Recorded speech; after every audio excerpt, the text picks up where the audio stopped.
Hello friends! Today we're going to make some bath tea bags, or as they are sometimes more trendily known, tub teas. They make really cool gifts for family and friends. They're super easy and cheap to make because most of the ingredients are things that will already be in your kitchen and you can generally just use what you have. When I make these, it usually involves sewing because I just love sewing things, but to keep this super easy for you, I'm going to be showing you 3 different ways that you can contain your bath tea without sewing anything.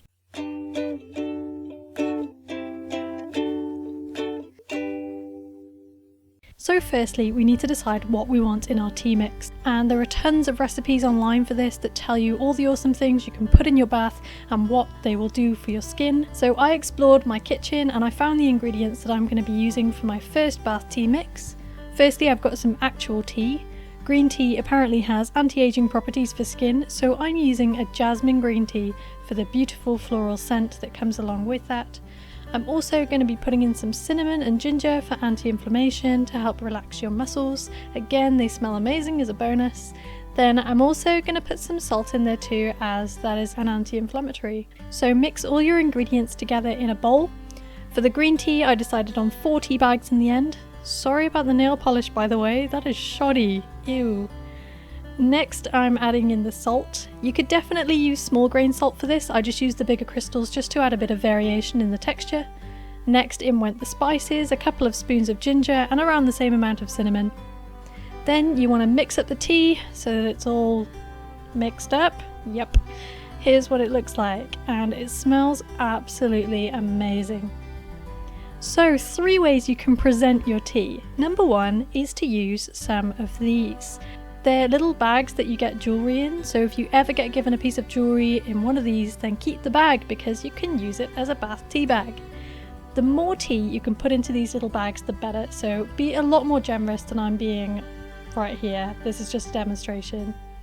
So fill it up, pull the strings closed, and you're done. Now, when I tried to fill my second bag, I found that the netting of the bag wasn't fine enough to hold the tea, and you might have this problem too. The cinnamon was just pouring through the holes and it didn't work at all. So I decided to make a second batch of tea using larger particles to fill this bag, just in case you had the same problem and you want an alternative. So for this tea, I used the same salt that I used for the last one. I then added some oats for their skin softening properties, and finally, I added some loose leaf green tea with larger leaves. So here's what that tea looks like, and as you can see, it's not nearly as fine as the last lot, and in fact I think it looks absolutely beautiful. If you had some lavender buds lying around, I think this would be the perfect addition to finish this tea off because they'd add that beautiful scent to it. So this tea worked so much better for these jewellery bags, as you can see here. So the next method you can use to bag up your tea is a piece of material, and it can be any kind of material. I've got this nice sheer material here, but the netting's really fine, so it's going to definitely contain everything. So cut a square of the material that is larger than you need to start with, and then scoop some tea into the centre. Then you gather up the sides and tie a ribbon around it to secure it all in place.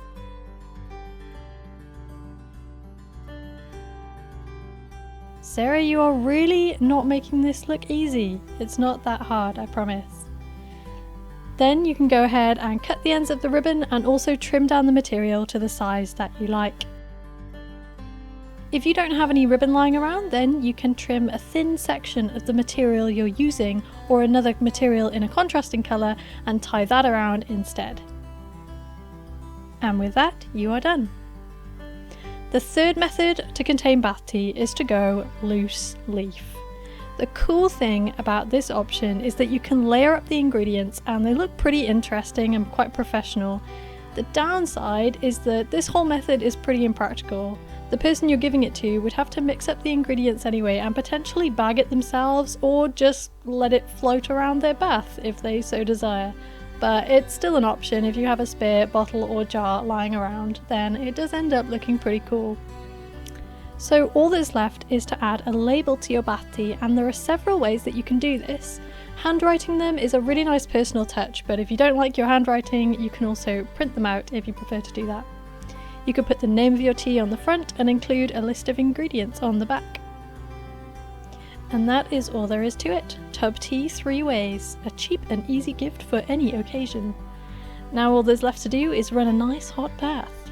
Although it's probably still really summery where most of you live up there in the northern hemisphere, so it might not be too appealing. But maybe sometime one day it will be useful for you. Okay guys, take care, bye!